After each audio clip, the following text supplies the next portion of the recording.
Hello guys, welcome to Virgo Philippines. So, reading po ito for Virgo, Sun, Moon, Rising, Venus, and Jupiter Virgos. Take only what resonates. For personal reading, Jing Tarot Reader. Search mo lang siya sa Facebook. Ayan, and follow mo ako sa TikTok guys. Unicorn Princess Tarot. Ma-appreciate ko yung inyong mga likes, comments, and shares. Start na natin guys ang inyong reading. Okay? Sana po mag-iwan kayo ng like, comment. Yan, sobrang ma-appreciate ko yon. Nagpapakita yun ng malaking suporta sa akin. So, wait lang guys. Okay, sorry about that. Kung may maririnig ka nga palang ingay, pagpasensyahan mo na lang ha. Hindi ko kasi makakontrol ang ingay. Medyo maingay po sa aking background at dahil commercial area po itong aking pinagre-readingan. So, terminal po ng tricycle yung andito lang sa may likodan namin. Start na natin ang reading.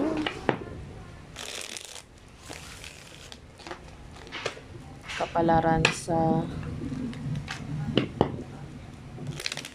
career, love, for the sign of Virgo. Isang, ano na lang, yan, isang shuffle.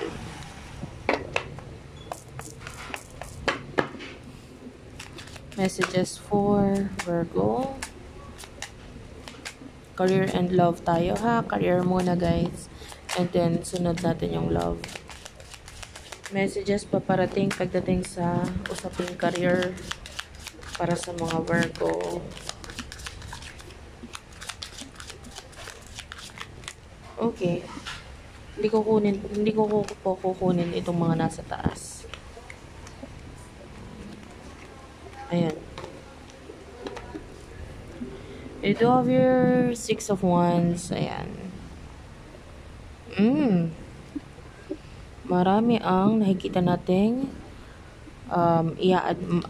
ina-admire or i-admire ka pa. Marami ang nakikita natin pinag-uusapan ka. Kung ikaw may negosyo, pati negosyo mo pinag-uusapan, no? You are very professional with the Queen of Swords.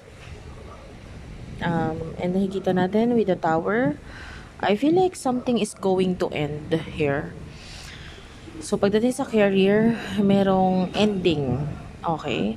Pero this ending, lalo na sa particular tarot deck na ginamit ko, yung ending na nakikita natin will be good. No? It's like an ending of something. Maybe something na binuo mo, inayos mo, and then nakakita tayo ng growth dito. So, maaaring in the past, hindi masyado nag-workout para sa'yo. This time, yung ending is yung mga hindi magaganda. Okay? Kung meron ka mang gusto mag-end na bagay, ito yon yung mga hindi magagandang pangyayari or bagay, lalo na sa career mo. For some of you, this could be an ending of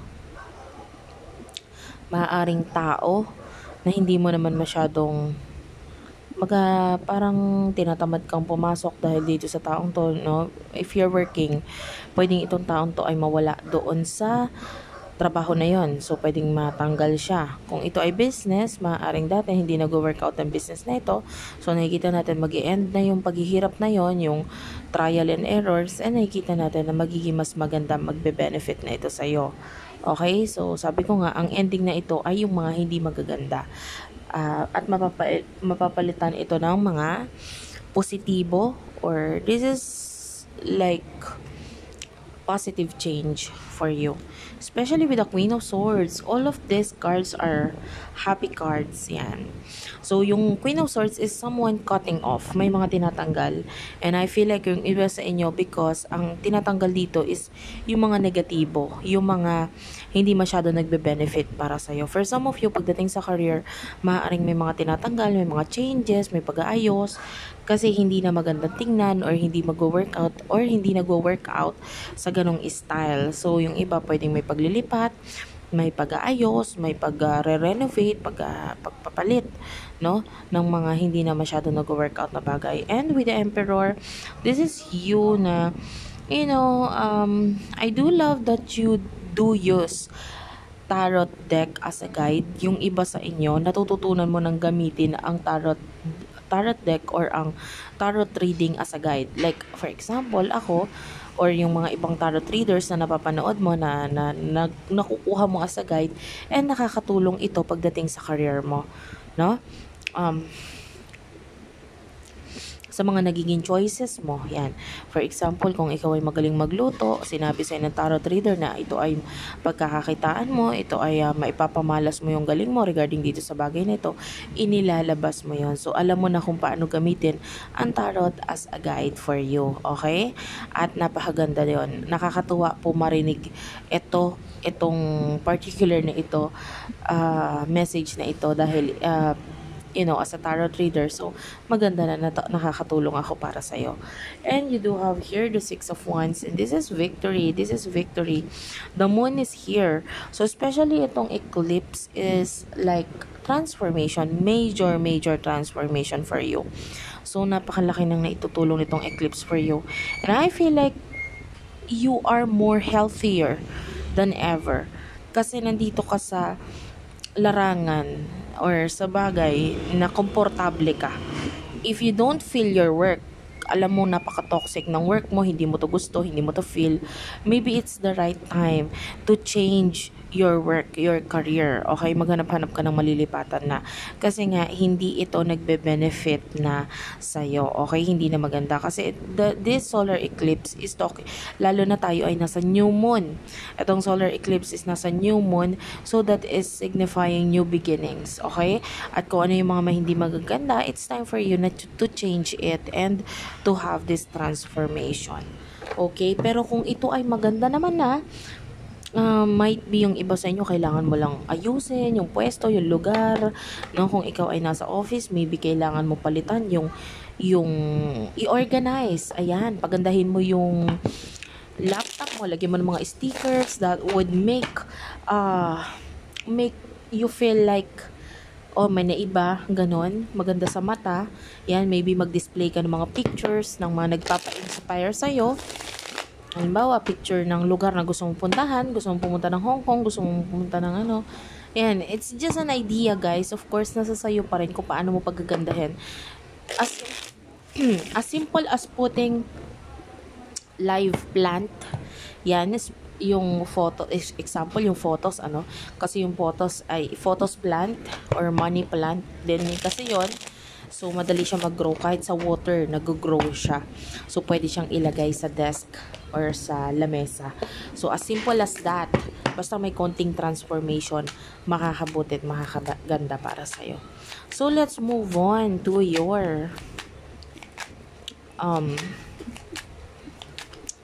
near future pagdating sa career. For the sign of Virgo, please. Near future for the sign of career. You do have the Nine of Wands. Actually, these are challenges. Ang nakikita nating major challenge for you is the Two of Wands. Yung mga plano mo. Kasi may mga nakikialam eh. That's the challenge for you in the near future. With the Seven of Swords, like there's this person na parang trying to make a decision para sa'yo. May sarili ka naman decision. Bakit itong taong to may nakikialam sa decision mo na parang gusto niya, decision niya pa rin ang masunod. This is the major challenge na nakikita lang natin, But with the Four of Cups, Cancer, Scorpio, Pisces, I feel like you're not sure. Hindi ka sure sa decision niya. Of course, decision niya yun. Iba ang decision mo, iba ang gusto mong mangyari. And you do over the moon, this is Pisces energy. This is you na kailangan gamitin mo yung intuition mo. Tingin mo ba yung decision niya ay makakabuti para sa'yo? Or tingin mo yung nakikita mo sa ngayon or yung ginagawa mo, ito talaga ang makakabuti para sa'yo? I'm not saying na mali yung decision niya. I'm not saying na tama ang decision mo or mali ang decision mo. What I'm saying here is pakiramdaman mong mabuti kung ano ang tingin mong makakabuti para sa'yo. Okay? And although, of course, you're not so sure, pero tinry mo na ba? For example, meron siyang decision and then nandun yung hesitation, pero ang tanong is tinry mo na ba? Kung ayaw mo tanggapin kasi hindi mo pa natatry, maybe it's time for you to try it first. Or might be, maybe kailangan mo maging mas creative, mas ilabas yung creativity mo para hindi na niya ialok or sabihin sa'yo kung ano man yung decision niya. Okay? Or kung ano man yung ina-advise niya or decision niya para sa'yo. Parang kailangan mo maging mas creative. For some of you, if you do have a restaurant or something na may kinalaman sa food industry, or maybe you are good at making something, no? Like food or drinks, specifically drinks, no, with the Four of Cups, kasi lalo na mainit sa Pilipinas. Lalo na kung yung ang business mo ay may kinalaman sa or nakatayo dito sa Philippines and has something to do with juice, shake, lahat ng ganyan, kasi mas maganda dahil mainit ngayon. So maybe this is the right time na mag-add niyan sa iyong business. Okay? The Four of Pentacles is here. Taurus, Virgo, Capricorn energy. I do love how you can protect yourself, can protect your finances, your career. Kayang-kaya mong protektahan. The Three of Swords is here. Gemini, Libra, Aquarius energy. Five of Wands. I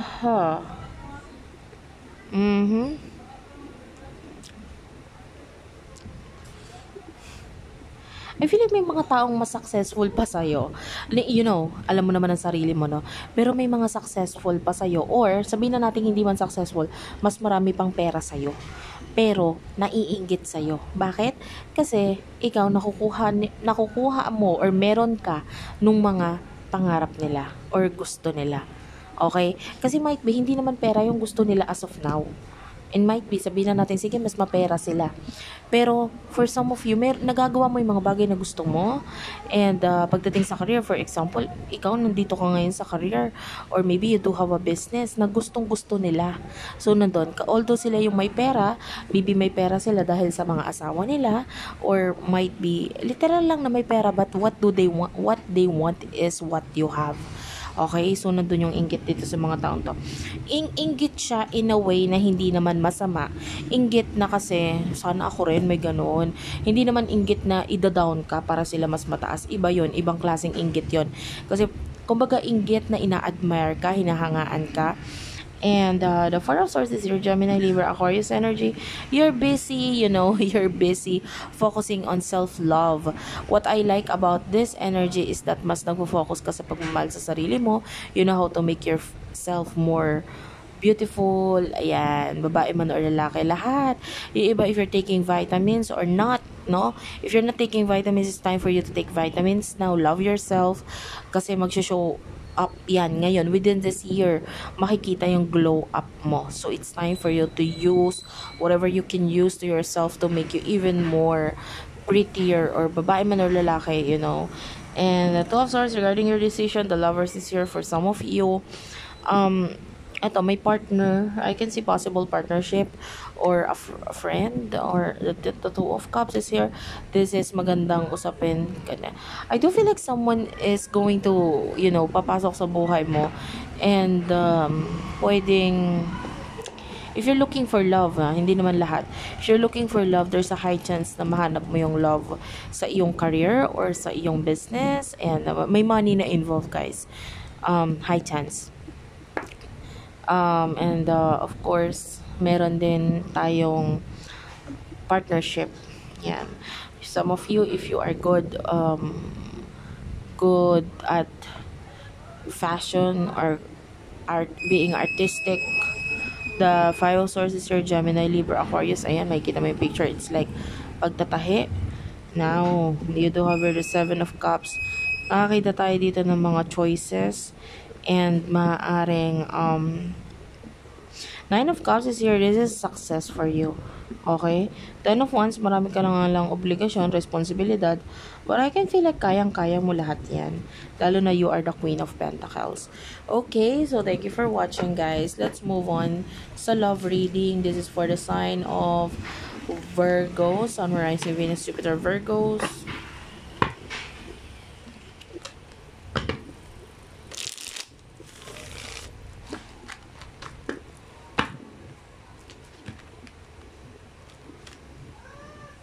Gagamit ako ng ibang card. Parang hindi ko na-feel yung card na ito. Pagdating sa love reading, I like to use this card. This is meaning tarot. I do love this card. By the way, itong card na to specifically ay may reversal. Kung matagal ka na nakasubscribe sa akin, nakafollow sa akin, hindi talaga ako nagbabasa ng reversal pag naramdaman ko lang. But this card, specifically this card, meron siyang reversals.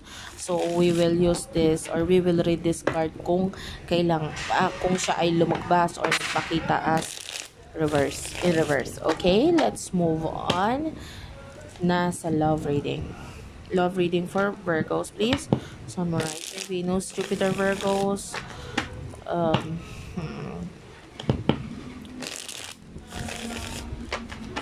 One last shuffle for Virgos, Sun, Moon, Rising, Venus, and Jupiter, Virgos. Thank you, Spirit Guides, Angel Guides. Let's start your reading. Pagdating sa love, you do have the Empress. Oh, wow. Sabi ko na kanina nga, diba, you are all about loving yourself. And nakikita yan pagdating sa iyong love, no? Or a lot of people, if you're single, a lot of people admire you. Nakikita nila, ang ganda naman niya, ang pogi naman niya, no? Babae man o lalaki, ang sexy naman niya. And might be with the 5 in reverse, I feel like you have a gift. May abilidad ka. Gift sa'yo ng universe, no, ni God, no, na parang ikaw ay may may angking ganda, may angking charisma. With the 5 in reverse in at the bottom of the deck, you are very you are very strong. Isa pa ito, no, napakagaling mo, napakatalino mo. You are also approachable person. So yung iba sa inyo, mukha ka lang mataray minsan, ano, pero hindi, you are hindi lang sila sigurado sa kung ano talagang ugali mo, but then when they when they talk to you, they get to know you, doon nila masasabi na hindi ka lang pala maganda outside, inside then maganda ka rin. So you are attracting a lot of love, a lot of admirers dito, no? And let's move on to the side of your person. Sino itong person nakakonect ni Virgo? There's this 3 cards. You do have here the 2 of Pentacles, the 4 of Cups, and the 4 of Wands. Aries, Leo, Sagittarius, Cancer, Scorpio, Pisces, Taurus, Virgo, Capricorn. Ayan. There's this number 44. Ayan. Kung makikita mo doon, there's 44. Okay. What I do like about this is that if there's a person na parang hindi ka sure sa connection ninyong dalawa, I'm pretty sure na may growth. Why? Kasi there's this magician. Kung makikita mo, nagpakita dito ang number 1. And then there's this number 2, number 3, and number 4. Okay, so 1, 2, 3, 4. Ano yon? Yung nagpakita yung card ng ascending. So, dahil ascending ito, ibig sabihin, nagkakaroon ng growth or magkakaroon ng growth sa inyo nitong person ito, especially na ikaw na yung ipa-priority niya. I can see na parang there's stability between the two of you, partnership, or kung ano man yung hindi. Some of you, this is a new person. Yung iba could be a person na nasa buhay mo na ngayon. And then I'm seeing na parang maaaring hindi ka pa sure, or siya ito na hindi sure regarding dito sa connection nito. But I can see growth sa inyong dalawa. Okay? If you're married, etong taong ito parang nangangamba lang siya regarding children, or if you do have a child with this person, nangangamba lang siya regarding doon. Pero other than that, wala naman, ikaw ang priority niya. Okay, so let's move on for the future pagdating sa love para sa mga Virgos. Please summarize si Venus, Jupiter, Virgos pagdating sa future. Please, pagdating sa love. Take only what resonates, guys. Leave the rest behind. Kung hindi ka nakaka-relate, huwag ipilit. Okay. In the future. Okay. In the future, you do have the Death card and the 5 of Cups. Clarify the 5 of Cups, please. Pagdating sa love, you do have here the Temperance and the Hierophant. Puro major arcana, guys. And kunin na rin natin sa side ng person mo. 9 of Swords, 10 of Swords. Wow. What is this? 2 of Pentacles and 7 of Pentacles. Okay, this is with regards to your future. The 5 of Swords is at the bottom of the deck. I'm sorry to say guys, for some of you there's separation. And I cannot say kung sino particularly itong person na ito. Okay? There's possible an ending here. I can see possible problem. Pwedeng ikalungkot mo ito. Itong pagkawala nitong taong ito. But with the Hierophant, this is like a lesson for you. No? A lesson for you. Kanina maganda yung reading, no? Pero, bakit biglang naging hindi maganda sa huli? I feel like kasi there's this energy na oo nga nagiging mas, especially eto sa matatagal na connection, no, oo nga, um okay naman ang relationship, ang connection nagiging mas stable. The problem is there's this page of pentacles coming in here for you. And I feel like ito yung possible na maging dahilan ng problema. And I feel like ito ay has something to do with a person, maybe a friend, or I can see money involved dito.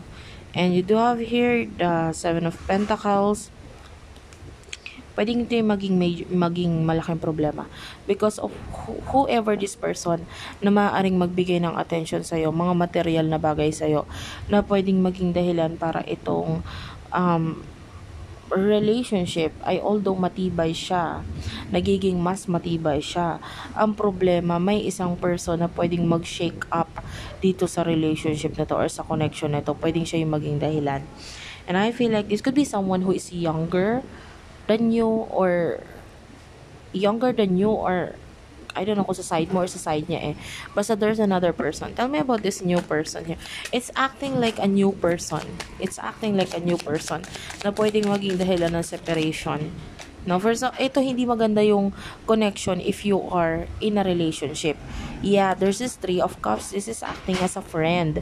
A friend who would advise you or advise your person. Hindi ko alam kung kaninong side mapupunta ito. But there's this Queen of Wands na umaarte as a friend. Someone na magbibigay ng advice, ng kuno-kuno, pera, material, etc. na pwedeng mag-shake up or magkaroon ng malaking pagkakagulo dito dahil sa pagdating nitong taong ito. So, hindi ko masabi kung kaninong side yon. But I feel like this would teach you a lot of lesson. Especially with the Five of Pentacles in reverse. More on material na lang umiikot ang relationship. So for some of you, oo nga, matibay, stable, pero hindi mo alam, meron pa palang magiging dahilan para yung kahit gaano man katibay yan, mababasag at mababasag yan. Okay? So this is like a lesson for you. Pero ang nakikita natin, you do love yourself, and eto masakit ito, but I feel like you will let go, you would release this person kasi sa ngayon, oo, mahal mo siya, pero mas natutunan mo ng mahalin ang sarili mo. Okay, thank you for watching guys. I love you all and bye-bye.